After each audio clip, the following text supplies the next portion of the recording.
Today's morning coffee vinyl side, Charley Pride, The Country Way, 1967. Charley's back on morning coffee vinyl side, this time with his third studio album, The Country Way, released in 1967.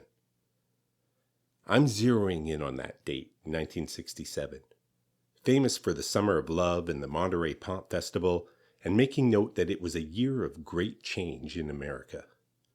The civil rights movement was peaking as legislative advancements were making their way through the government, and the resistance to those changes was also approaching a climax.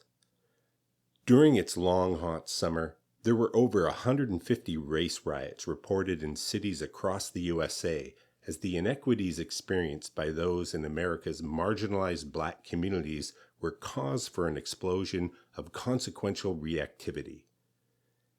It really did look like change, though hard fought for and against, was inevitable despite resistance.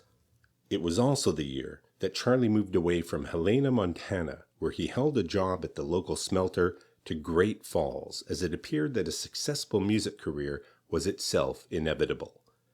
This album, recorded in that context, was appropriately and ironically titled The Country Way.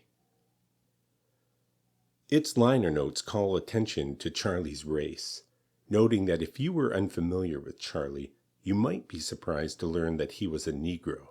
But they also reinforce the idea that Charley was very much committed to performing in the country way as a country traditionalist. Listing his origin as coming from the cotton fields around Sledge, Mississippi, there's a coded assurance there that his respect for tradition also comes from knowing his place.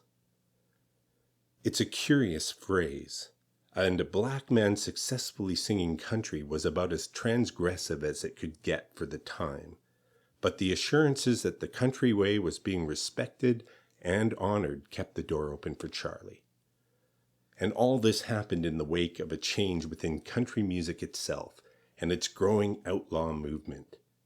It was a confluence of circumstance that saw Charley gain acceptance and on which he'd build momentum going into the 70s to become one of country music's most beloved and successful superstars.